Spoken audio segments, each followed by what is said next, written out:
Welcome. Thank you so much for being here. And thank you for everyone joining us. So, this is a session about negotiating in work and life. And I'm personally excited to be able to figure out what I can get from one to be able to help on the other side. Kathleen Burns Kingsbury, who is here as our expert speaker, is an expert, a psychological expert in all the behavioral aspects of finance.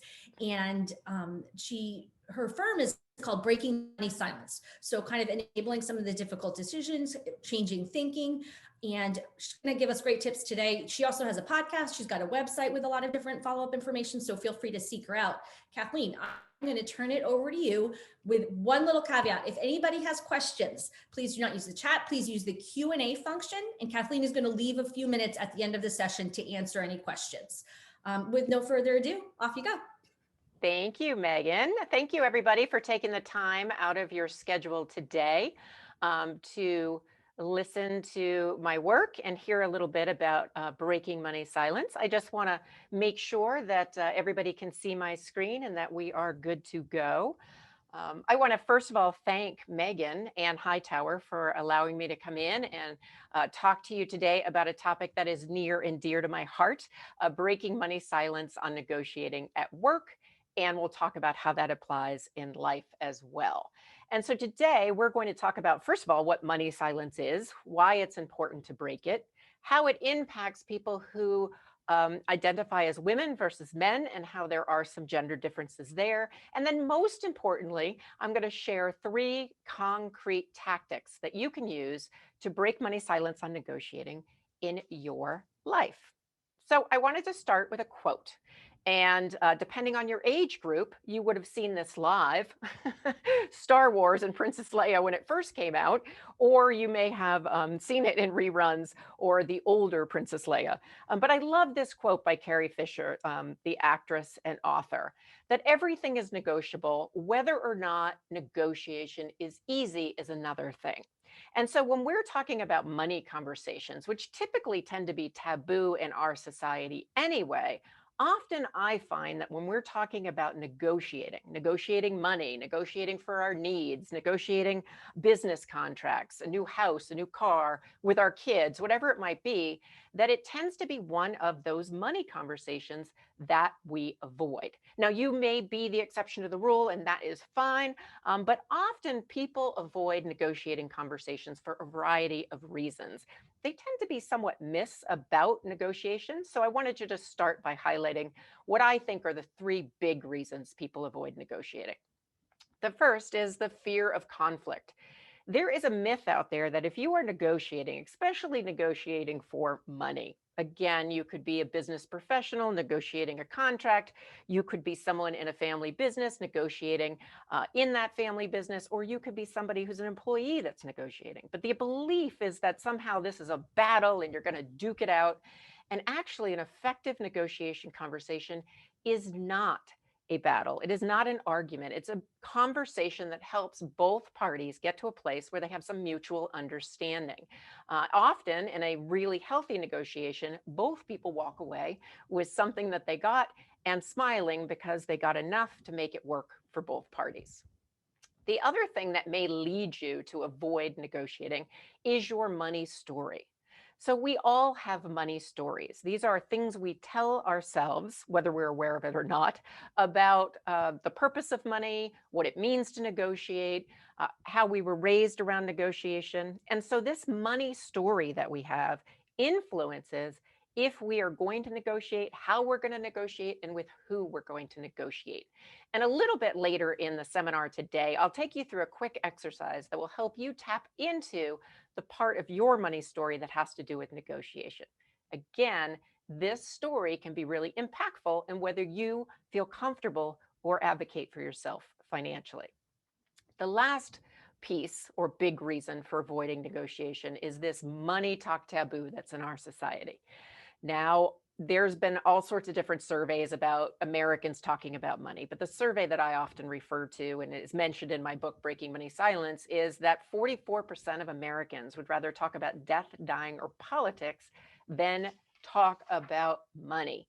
And so that leads many of us to avoid really important conversations, such as negotiating. It may also be the reason that often when we mention the word negotiation, or I ask a group of people if we're live, like, how does negotiation make you feel? Images like this come up, right? That all of a sudden we can be the strongest, most confident professionals, business people, parents, and then negotiation makes us feel like a little scared child. And part of that is because that fear of negotiation, or that fear of the money conversation, or the fear of the conflict can really just tap into that side of us that's so primitive, that's so young. And what's really important, though, is if you learn to break money silence, you can negotiate more confidently and you can feel better about your negotiation. And so that's where this whole concept of breaking money silence comes into the mix. Now, first, let me tell you what money silence is, and then I'll tell you why it makes perfect sense and why I encourage you to break money silence in many different areas of your life. So, money silence is that uncomfortable feeling that many of us get when talking about finances. Often, it's not just the technical side. So, it's not just the numbers and talking about the numbers. Often, it's talking about our emotions around money, how we feel about passing on a legacy, what it's like to talk to a financial advisor, what it's like to talk to your kids about money or your elderly parents, and certainly that uncomfortable feeling that many people get negotiating. And so money silence has a very big negative impact on society and our financial literacy, on our ability to successfully pass down wealth, and in this case, also on our ability to effectively negotiate and get our needs met and take care of ourselves or advocate for ourselves financially. And so I do find when I'm talking about breaking money silence, really one of the most difficult conversations that comes up time and time again when I'm presenting is the idea of this negotiation. One of the questions I'll ask a live audience is to raise your hand and let me know how many of you know your sibling's salary. How many of you would feel comfortable asking your friends or your colleagues what they make for a living? And usually, this is an area where there's a large pocket of money silence that needs to be broke wide open. Now, this is whether you are a financial advisor. As I always say, financial advisors are people too. So you're a person and you're a professional in the field, or whether this is the rest of us who work outside the financial field, but that face this money silence on a day to day basis. Now, let's talk briefly about how money silence impacts women a little bit differently than men. And so it affects all of us. That's what you need to know at the top. But when you actually look at the high price that women pay for money silence, it's astounding, some of these statistics. The stat that is on the screen right now is that 61% of women would rather discuss their own death than personal finances with someone else. Now, you may be the exception, and that is wonderful if you were in that 39%. But many women do struggle in this area. And this goes across generations, by the way. I would love to say it's getting better. I think it's getting a little bit better. But when you actually look at some of the data about millennials and investing, you will find that many millennial women are still deferring their investment decisions to the male partners or men in their lives. So, if women have such a hard time talking about money collectively as a group, there's also a high price we pay for not negotiating. And like I said, negotiation can be a wide variety of things. But when we look at this stat about negotiating their salary, $1 million is the average amount a woman loses by not negotiating her first salary. I can tell you, I was a product of the 80s.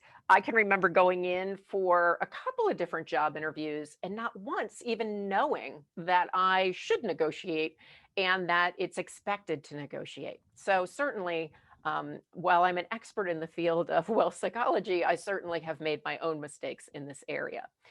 And the statistic, excuse me, that I find the most disturbing is this collective amount that women lose in the US every year due to the gender pay gap.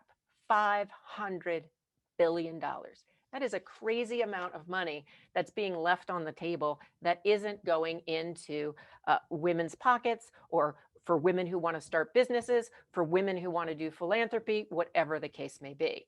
And so, just very quickly, because I think we're all familiar with the wage gap, and this could apply to you as an individual, a professional, this could apply to you as a business owner. But the wage gap isn't really about different socioeconomic statuses. It's really about what is a white woman paid compared to a white man for the same job. And if you look, the stat we often talk about is the 82 cents per every man's dollar. In fact, tomorrow is March 24th. Yes, I have that right. And it is equal pay day, which basically means that at the end of the year, so December 31st, 2020, a white man would have earned a certain amount of money. And it would take a white woman doing the same job till March 24th, so almost 3 months, to earn the same amount as him. It spreads out more and more as we look at people of color. So Black women, 63 cents to every man's dollars, Latino at the lowest, 55 cents, Asian women making a little bit more in terms of the gap than white women. So you need to know this both as an individual, as a woman, as a male ally, and as a business professional if you happen to run a business, because this really impacts how women talk about money and how gender is perceived in negotiation. So, when we talk about gender and negotiation, I think there's a couple of things to keep in mind. One thing is that men and women both tend to avoid negotiation. So, we often look at this and say, oh, well, women don't negotiate, men do. That's why men are successful. No, when you actually look at some of the statistics, what you will find is I think it's something like 51% of men and women agree with, I have never negotiated my salary. And then when you break it down by gender, it's 57% of women have never negotiated their salary and 51% of men. So it's still half of men who are not negotiating their salary. It gets more complicated for women because of unconscious gender bias. These preconceived notions we have about women in business, women working, women's economic power versus men. And even if you're highly trained, even if you're very educated, you can fall into these traps. Now, the easiest example that I can give you that's pretty, research based and shows gender bias is when a male business owner is going to get some venture capital for his firm. That if he goes into a room and pitches his business, they have done research that 67% of the questions that he is posed are questions about what could go right in this business. Tell us what is possible. The same woman walks in to a pitch meeting, and 66% of her questions are about what could go wrong. How could you mess this up? How might this not work? So, just that different gender lens around what's possible for men and what may not be possible for women does have a huge impact on who receives the funding and who's able to negotiate and get what they need in order to start their business. What is interesting to me is that women owned businesses are still growing at a faster rate than male businesses. So we are persistent. And as we address this gender unconscious bias, both male allies need to do this as well as women. We can start to be more on a playing field. So, what you need to know is breaking money silence isn't easy. Negotiation is a challenging conversation, and that there are key gender differences, although I think most people that struggle around negotiation can struggle no matter what their gender. So, why are we talking about negotiation skills today? Well, they are vital for so many people. I mean, we often think of professionals in negotiating, right? That business owner, the person who is doing philanthropy, the person who is going for a job, building a business, whatever the case may be. But it is also vital for partners, couples who need to talk about their legacy, who need to negotiate what they're going to pass down to the next generation. Just even all the different negotiations you do if you're in a committed relationship. That negotiation skills are also really important for parents because parents need to negotiate with their kids all the time. And certainly, actually, I recently did a podcast about how parents can say no to their kids when they give or ask for money and how challenging that can be. So there's negotiation skills that are really important there. And we need to role model for the next generation. We need to role model not only just for the women, but we also need to role model for the men that it really doesn't matter what your gender is, that you have a right to negotiate, and it is a skill that you can learn, and it can be applied to many different areas of your life in addition to your professional life. So, negotiation skills are really important for all of you. And I love this quote by Mary about being in a family. And most of us are in a family, have been in a family, or in some system where we can really relate to this quote. That there's no roadmap for how to raise a family. It's just an enormous negotiation. And so, for the parents out there, you've been negotiating your whole lives, no matter what. And a lot of what you have used in negotiating with kids and with family members and with partners is totally transferable to negotiating around money, to negotiating with employees, to negotiating whatever your financial needs might be. So, that is the backdrop. I'm going to take a quick sip of water. So now what I want to do is talk a little bit about the tactics. And today I'm going to offer you 3 concrete, and dare I say, somewhat fun tactics for you to start thinking about negotiation differently, or to start or continue thinking about negotiation if you've already been kind of working at this area. And so I'll go over the 3 tactics pretty quickly, and then we'll, you know, dive a little deeper into each of them. So the first is explore your mindset. My background is in money psychology, and every talk that I do involves some sort of self-awareness in terms of delving into your thoughts and beliefs, in this case about money and negotiation, to become more aware of what your strengths are and what your challenges are. We are then going to talk about knowing your values. So it's knowing your value, but also knowing your values. So it's not just about your value in the marketplace. It's also what's important to you. What do you value is going to impact how you negotiate, when you negotiate, and who you negotiate with. And lastly, we'll talk about the role of practicing money talks, whether it's a negotiation money talk, whether it is negotiating with a life partner, negotiating with kids or an elderly parent. It's really about practicing these conversations because we are a work in progress. And like any skill we're learning, it's important to practice and to build up that muscle. So first, let's talk about your negotiation mindset. Your negotiation mindset is a group of automatic thoughts and beliefs that you have about negotiating. Like I mentioned earlier, it's your money story around negotiation.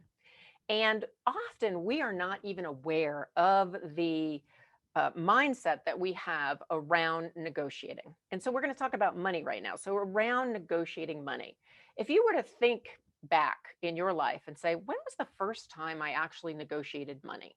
Whether it was a salary or you're at, I don't know, a flea market and you're negotiating something there, or you're negotiating, trying to get some money from your parents as a kid to be able to go out, whatever the case may be, that your mindset around negotiation really does impact your success and your ability to do it effectively. And what is important to know is that how we think impacts how we feel and how we behave. And so the simple psychological principle behind this is that if you have a particular thought, it is going to very automatically, like in a split second, impact how you're feeling and impact your behaviors. So I'll give you an example. If you walked into negotiation or before the negotiation, your automatic thought was, oh, I hate negotiating. Say you're an owner of a business, you have to negotiate with a new employee who wants a raise, and oh, I hate this. Well, if you hate it, and that is your thought, your emotions will probably be around anxiety or dread or just some uncomfortable feeling that then impacts your behavior. Now, behavior is twofold. Behavior can be what happens in your body. So, almost your physical response. So, I hate negotiations. I feel anxious. My hands get all tingly, like, I just don't want to do this. Now, the other part of your behavior is the outcome of what actually happens. So maybe you're the boss that puts off the conversation and puts off the conversation and puts off the conversation, because that's how your mindset works. So your thoughts are connected to your emotions, which are connected to your behaviors. The good part is, suppose you walked into a negotiation, say it's an adult child, say they're, I don't know, say they're 20, 21, and maybe you're negotiating something about them asking for a car. And maybe you've already bought them a car and now they want a new car, so it's this ongoing negotiation. If you walked into that negotiation, you thought, this is going to be fun, I'm going to have an opportunity to teach my child the value of a dollar and teach them how to negotiate, maybe a little bit about business contracts. Emotionally, you would feel excited, looking forward to teaching your child these skills. And your behavior would be to lean in and negotiate with them, to really think through what you want to teach them, maybe bring them to the dealership and have them negotiate the deal themselves. So if you have a positive outlook, there's probably going to be a more positive behavior, a negative outlook, a more negative behavior. Now, the trick is we aren't always aware of what these thoughts are, and we aren't aware enough to be able to change them. So today I'm going to give you a quick experience to be able to start to identify those thoughts that impact your emotions and impact your behaviors. And so this is a mini version of a negotiation mindset exercise that I do with my coaching clients. And so what I would like you to do out there in Zoom land is, if it is safe, if you're in a car, don't do this. Grab a piece of paper, a pen, or if you need to jot it in a tablet, whatever works for you. I'm going to read off 5 different statements, and I'm going to have you complete whatever comes to mind. There are no right or wrong answers. There's just your answer in the moment. If you are attending this seminar with somebody else, answer individually and jot down your answers individually, and later you can share what your responses were. What's important to keep in mind is that when we're talking about mindsets, there's no right or wrong, there's just yours, that these mindsets are influenced by how you were raised and the different experiences you've had in your life, and that this is just a quick test to start to bring some of those thoughts and beliefs to the surface. So if you're ready, here we go. It's going to go pretty quick. The first statement I want you to complete is, asking for money for myself is. And just jot down whatever comes to your mind. Asking for money for myself is.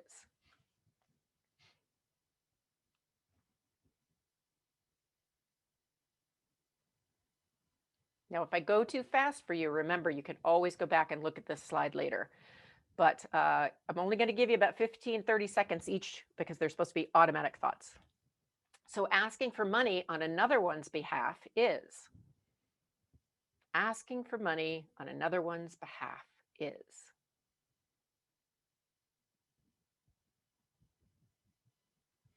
Growing up, I learned that negotiating was. Growing up, I learned that negotiating was.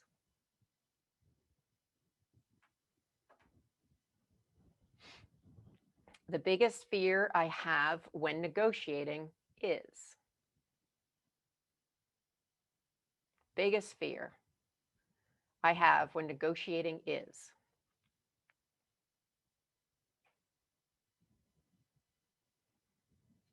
And the last one, the story I tell myself about me as a negotiator is. The story I tell myself about being a negotiator is. Okay, so I know that went super duper quick. Give you another minute for those who are still pondering before we move on to assessing your mindset. Now, it may be that you've discovered you're a master negotiator. That's awesome. Or it may be that you have found out that there are certain automatic thoughts and beliefs that you weren't aware of that are impacting your mindset. So what I want you to think about right now is, I want you to think about, how does my mindset, that quick exercise we just did, impact my negotiation conversations? And think about it in terms of, what is one strength of your mindset? So yes, everybody has a strength. What is one strength of your mindset? And what might be one roadblock or one challenge that you want to work on, that you want to work to break money silence and shift that thought to something that's a little bit more supportive. So, as you're thinking about kind of what your strength is and what your challenge is, and I encourage you, if you are watching this with someone else, to then, after this seminar is over, have this conversation with each other and process this a little bit. But let me share a story of one of my coaching clients. She was or is a woman who is married with three grown children. She, for most of her life, worked part time, raised the kids. Her husband worked at a firm, very well paid engineer. And she came to a negotiation seminar that I ran. And so when we were doing the negotiation mindset exercise, what was really interesting, her name was Mary Beth, what was really interesting is she was able to identify that she is really good at asking for money on behalf of someone else. She was always the best fundraiser. She was always great at advocating financially for her children when she needed to, but that she really struggled. And so her main challenge was asking for money um, for herself. And so when her kids went off to work, I mean, went off to school and college and got jobs and got married, she said, I need to go back out, or I want to, shouldn't need to, I want to go back out into the workforce and I need to negotiate. So she was working through some of her negotiation mindset with me in this seminar. And one of the things that she discovered was a money story that she told herself about being a bad negotiator. So that question, which was the story I tell myself about me as a negotiator, for her, she's like, I'm a lousy negotiator. I'm terrible. I'm never any good at it. I never will be any good. So we really took some time to take a deeper dive into that.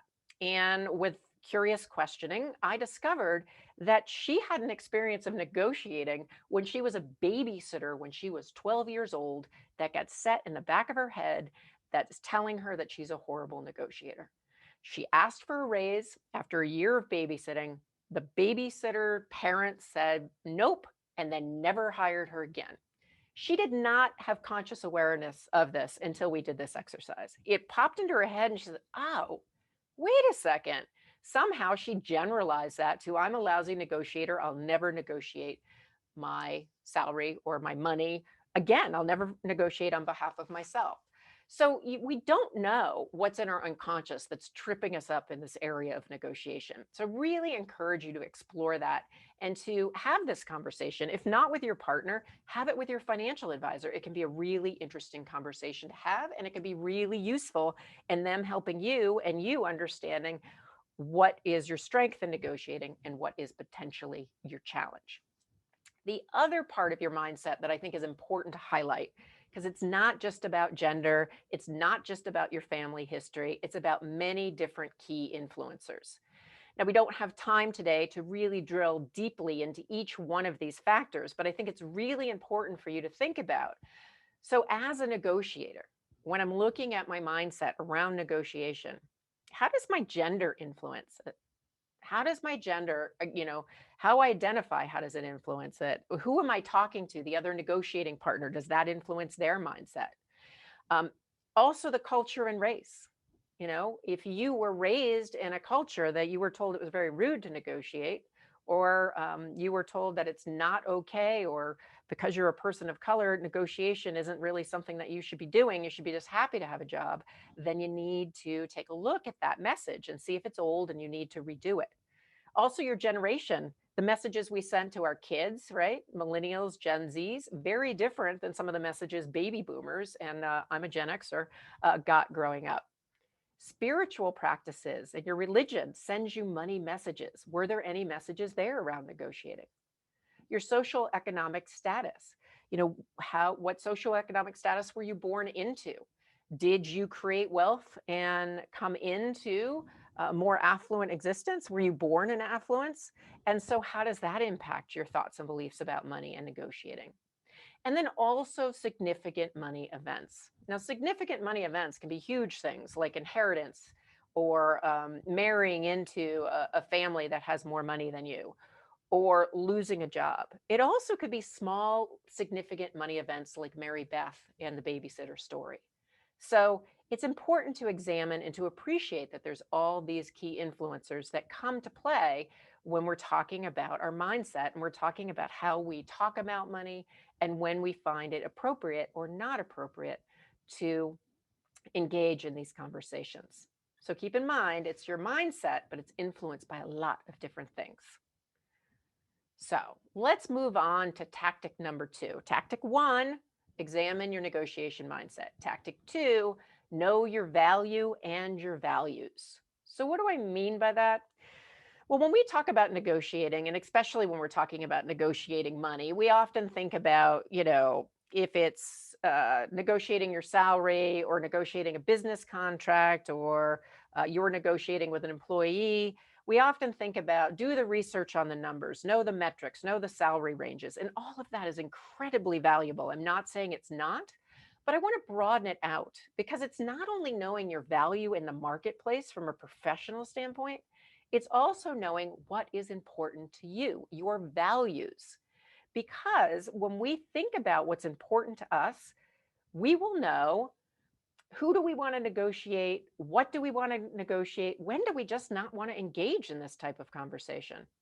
We also, when we know our values, it helps us decide what do we want to negotiate for? And how can we walk into a negotiation feeling confident in who we are and also feeling a sense of integrity in what you're negotiating?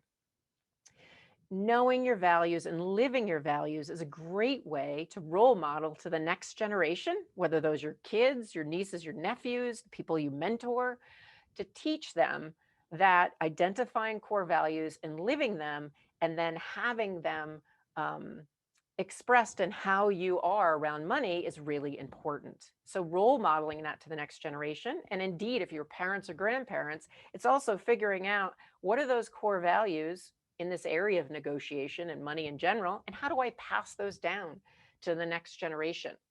And so I think we need to talk a little bit, and some of you have may already done this work around core values. What is important to you? What are your top values? Now, some of you may have done this work with a financial advisor or someone who does legacy or in some business training you did. Some of you may be new to this. Don't worry about it. All I want you to do is write down on a piece of paper or share it with somebody later, but you want to capture it right now. What are the top 3 values that I have? Doesn't have to relate to money. Just what are my top 3 values? Because again, that's going to determine who you negotiate with, how you negotiate, if you bother to negotiate, and what you're role modeling and how confident you feel. So I'm going to give you a couple examples, but I'm going to give you 1 minute just to write down your core values. Whatever pops into your mind, what's most important to you. Okay. So I'm going to share mine, and then I'm going to share 2 other people that recently did this exercise with me. So my top 3 values are impact. So anything that I do has to have an impact in the world. And so when I'm professionally negotiating, I often think about what impact could I have if I accept this engagement, and what impact do they expect me to have? I also value independence, which is my second value. So I want a certain sense of autonomy in any professional work that I do. If you ask my husband, I also want a little sense of autonomy in how we negotiate in our lives together. And my last value is integrity. I really need to be in integrity in order to negotiate a way that feels confident to me or feels comfortable to me. And I will walk away if I do not feel like what I am talking about from a professional standpoint or personal standpoint has me in integrity. So those are my 3 goals. What are yours? If you haven't written them down, please write down just top 3 goals. You can change them later. Excuse me, top 3 values. You can change them later.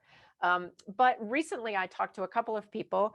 One was a young gentleman from the millennial generation, and his 3 were trust. He wants to make sure that it's a trusting relationship, that leaving a legacy or passing down wealth was really important, and that there's also a sense of adventure, that it's not only trust and legacy, which are kind of solid, right? It's also a sense of adventure and creativity in the world.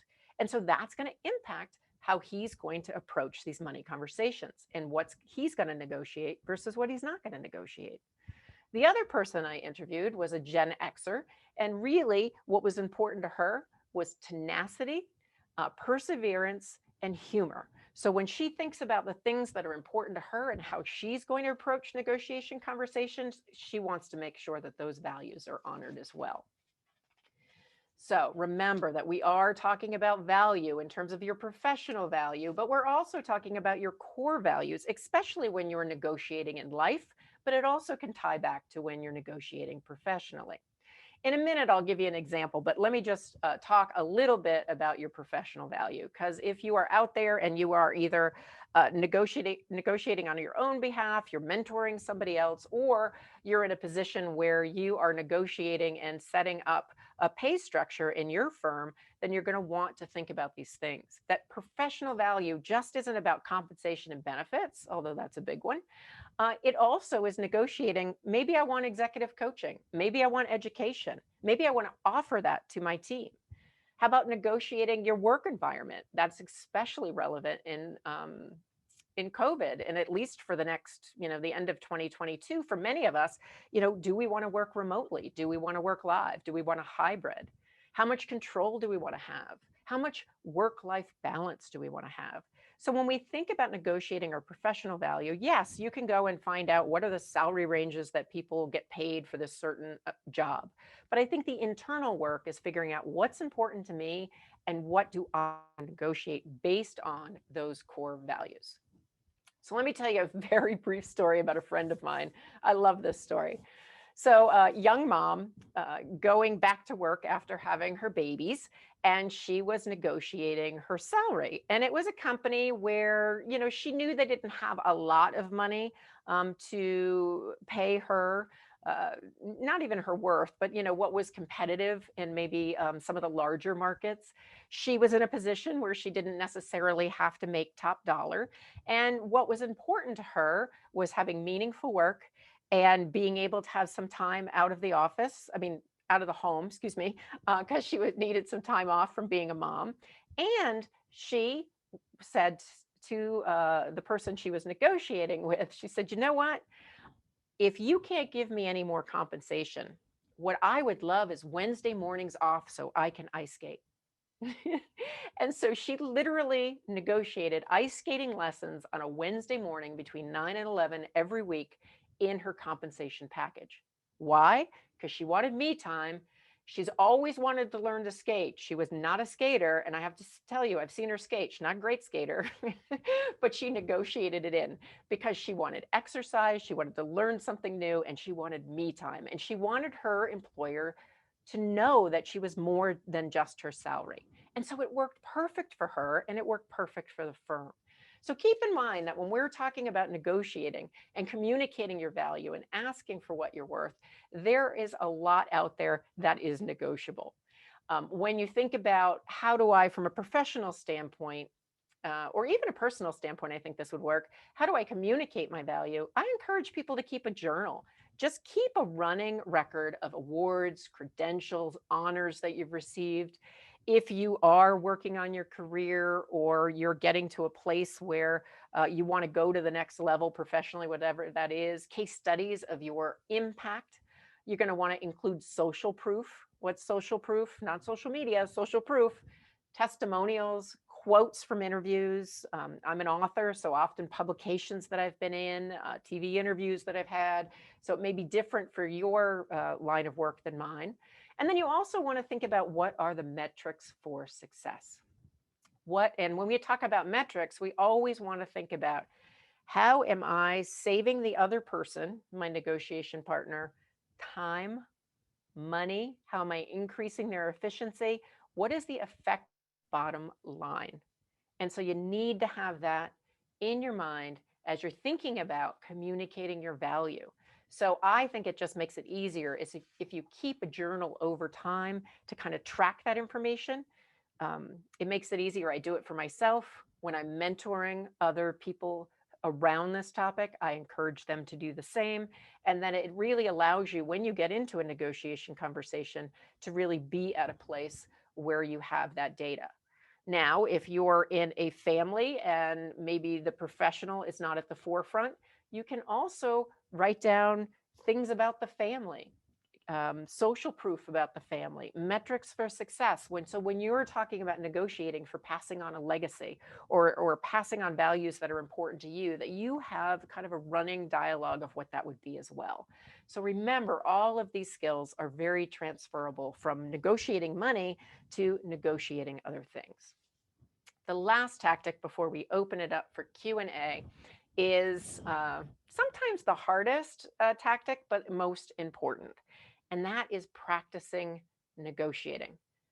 I am a firm believer that we don't get good at anything unless we practice, practice, practice. Now, it isn't always easy to practice, and sometimes it's hard to practice with the person we're ultimately going to be negotiating with. So I encourage you to find somebody, a coach, a mentor. Your financial advisor is a great person in this area. A colleague, a trusted friend. I've practiced negotiating with a lot of different people. And keep in mind that when you're practicing, you want to remember some key tips around negotiating. That negotiations are a journey, not a one-time conversation. It is very rare that when you're negotiating something that is important to you, whether that's something around your philanthropy, whether that's something around your career, whether that's negotiating with one of your kids, that it often is a series of conversations over time. And I know that can be hard for people, but when you set up the expectation that this isn't going to be a one and done conversation, that this is going to take some time, that is really, really important. The other thing that I think is important is to focus on your value and your values, as we've started to identify today. It's not always about the dollars. The other thing that I think is really important, that I don't have as a tip on this slide right now, but is for you to also try to understand the other person's value and the other person's value, because negotiation is something where it's a conversation where you should be curiously listening, try to find out the other person's position. You want to know where you stand, but you also want to find out what's important to them, because ultimately, if you actively listen, if you get curious about the other person, you can get to a place where you can at least understand each other, even if you're not at a place where you can agree on how the negotiation is going to end. The next tip is remember the power of maybe. I love this. I used to always feel like I had to say yes, and I had to say yes right away. A great example for me would be volunteering. I have been on so many boards, and I have certainly enjoyed that. But about 15 years ago, I had to say, you know what? I need to say no to being on a board right now. I need to focus on building my own business. And so what I decided to do, as opposed to saying, yes, of course I'll be on your board, because it felt like a compliment, I'm actually good at that, I started saying maybe. You know what? I would love to consider this position. Could you please send me more information? And I certainly will give it serious consideration. And so the power of the maybe, that's great with kids too. I mean, it may drive them crazy, but it can be really helpful to say, you know what? I'm not sure yet. Maybe. Let's revisit this conversation in 24, 48 hours a week, whatever it might be. Because you don't have to have a quick resolution. Your anxiety, your uncomfortableness may lead you to feel like you do, but you don't. Take your time. And the last is to examine your negotiation mindset, like we started to do today, and start to shift those beliefs that are sabotaging. That if you think you're a bad negotiator, it just probably means you haven't had a lot of negotiating training. It doesn't mean you're bad at it. You may not have given it a try yet. Or if you're a super negotiator, sometimes you need to learn other skills, because maybe you're good, but you're not as good as you thought you were. So maybe becoming more emotionally intelligent in that negotiation. And I think the other thing that is really, really important is you need to remember that in practice, it's not about perfection. There is no perfect negotiation. Now, this is a lovely picture of me practicing a new sport. So I am an avid downhill skier. So for any of you who alpine ski, you know that when you're skiing, you're clicked in, your boot, your heel is down, your toe is down, and you're clicked in. Now, I have been alpine skiing forever, which is a certain technique. In fact, I was fortunate enough yesterday to go spring skiing. And so I can get down anything. You know, it isn't always pretty, but I'm confident. I know what I'm doing. Well, this winter, I decided with the pandemic and with COVID that I was going to learn how to backcountry ski because there'd be less crowds. It would be beautiful. It just felt safer. So my husband and I both got backcountry skis. And for, again, people who don't know what that is, think of a tele ski or a boot that comes up. So you're no longer locked in. You now have a boot that goes like this, which is really great for gliding around.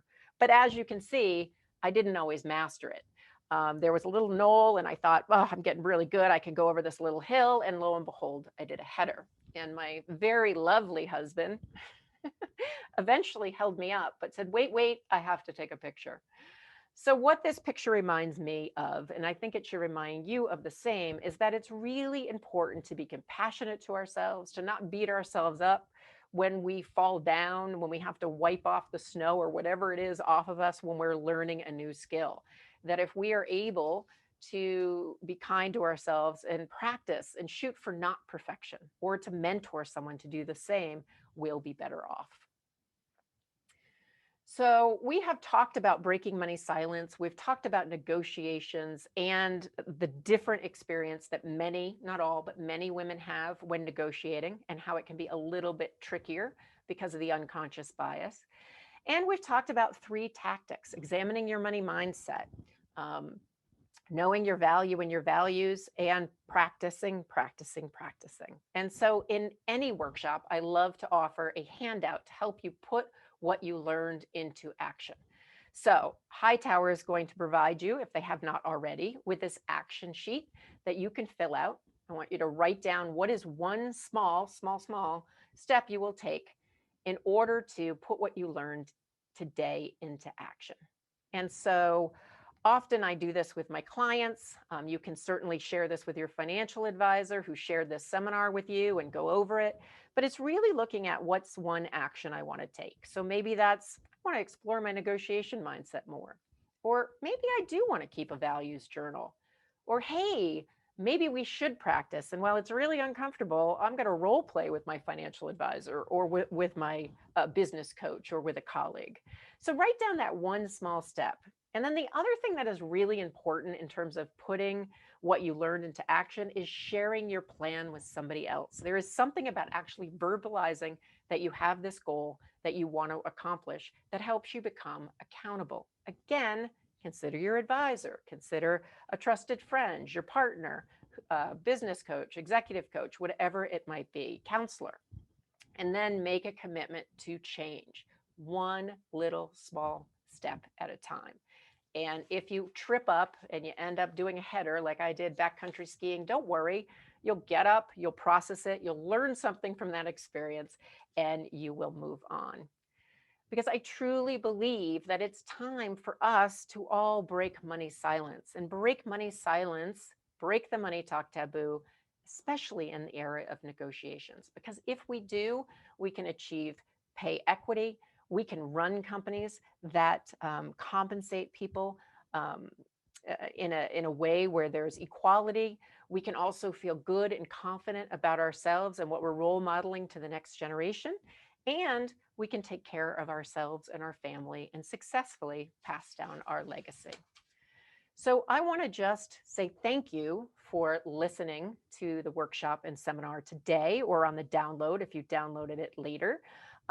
I want you to consider joining what I call the money silence revolution. And all that means is if you dare to break your money silence and have one small conversation as a result of this seminar that you wouldn't have had before, then you are a revolutionary. Because I truly believe that together, one small conversation, pushing ourselves outside the comfort zone one at a time, will allow us to break money silence, and no longer will we live in a world where money talk is taboo. We'll be able to talk about negotiations. We'll be able to talk about money with our kids and our families and our advisors, and we will live in a healthier financial world. Thank you very much for listening, and I'm going to turn it back over to Megan for the Q&A.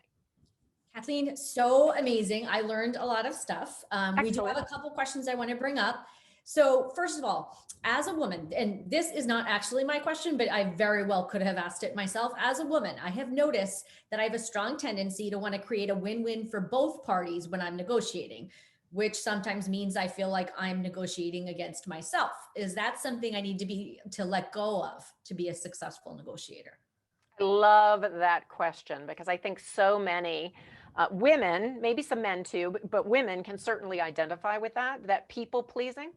And I think what's important is you can use that tendency to want to take care of the other person to your advantage. So I wouldn't say lose it, I'd say pivot it. Mhm. So, what do I mean by that? I mean, ask curious questions, really get to understand where they're coming from, and then use that information to help you in the negotiation. But the bottom line is when you are negotiating, you're negotiating on behalf of you. So there's a part of that people pleasing, that part of listening, the part of being emotionally intelligent, being able to put yourself in the other person's shoes that's really useful in negotiation. And then the part that's not useful is the not advocating, not taking care of yourself, maybe putting yourself second. So I would say work at losing that part and keep the part that's going to help you in that negotiation. And do you see this as more of a woman centric thing? Men probably don't feel. I do in general. The reason I caveat it with men is I've worked with a fair amount of men who have been in helping professions. Mhm. And so, whether it's a therapist, I've actually worked with advisors that have this as well sometimes. But certain professions, certain men who have money stories may still really struggle with this. I mean, in my marriage, I'm a better negotiator for salary than my husband. My Mhm. husband's a better negotiator for, like, buying a car. So Mhm. it isn't always gender specific. It Mhm. could just be the individual. Mhm. But we have been socialized as women to be people pleasers. Mhm. So we have to watch that tendency. Actually, follow up to that question, are there times that you're better to negotiate with your partner? It sounds like with y'all that when you go in to buy a car, he takes the lead, or are there times that you look to somebody to back up your negotiations and become more successful? I love that. So to answer the personal question first, my husband taught me a lot about negotiation because I was brought up in a family where negotiation was rude. You didn't do it. You just accept whatever you were paid, whatever the price was. And so early on in our marriage, when we were trying to furnish our house, we would go and, like, I remember the first time buying this coffee table, and I really wanted the brown wood coffee table, and my husband just whispered at me, and he goes, "You want the black one." Now, I'm not saying you should play games like this, but this is what we did. So he set it up where I really loved the black coffee table and he wanted the brown coffee table. And so he used this negotiation tactic to be able to get this beautiful brown coffee table for me. In that, what I learned was that it's really important to have a strategy, that it's really important to advocate for yourself, and that it's really important to have people around you that support you, whether it is offering you a new strategy. And I don't believe negotiation is always a game, but it helped me open my eyes that, wow, you could ask in a furniture store for a deal. I didn't know that growing up and would never have known that. And you also can process what the experience has been like. I have a group of girlfriends that help me process anything that, from a professional standpoint. I have my husband, and I, really believe in mentors and coaches. So I think surround yourself with allies that are diverse is going to be the best to support you. Great advice. Resources and exercises to identify your top three values, because maybe it's hard to hone in on just three, or Yep. we're getting a starting point. Any ideas for that? Thoughts? I have two ideas. They're very top of mind. So there might be some advisors out there that have a more structured approach.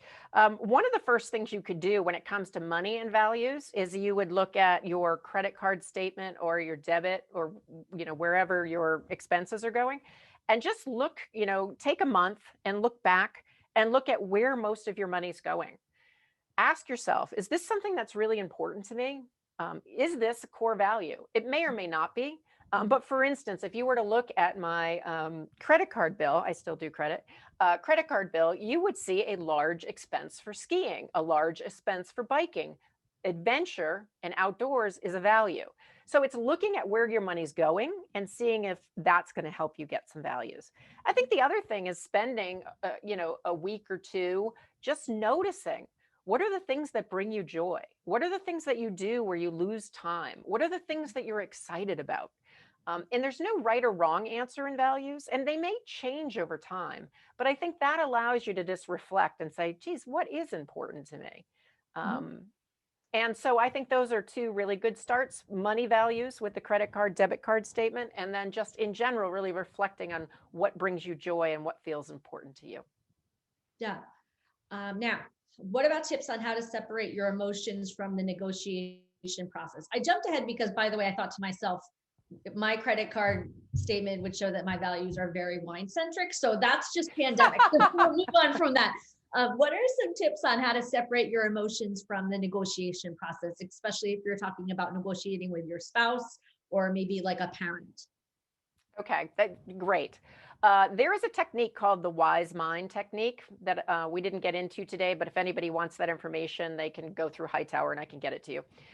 So basically, we have two parts of our brain, right? We have the emotional part and we have the rational part. And if you picture two, like a Venn diagram with the circles overlapping, where they overlap is something called your wise mind. So it's the blend between your emotional mind and the blend between your rational mind. We make the best decisions not when we're purely rational and not when we're purely emotional. And typically, when we're in a couplehood or when we're talking to a family member, it's very easy to, depending on your default for stress, to get into one of those modes versus the other. And so, what I ask people to do themselves outside of the conversation is think about, so during this negotiation, what did my emotional mind say? I'll give you an example. My husband's going to buy a bike.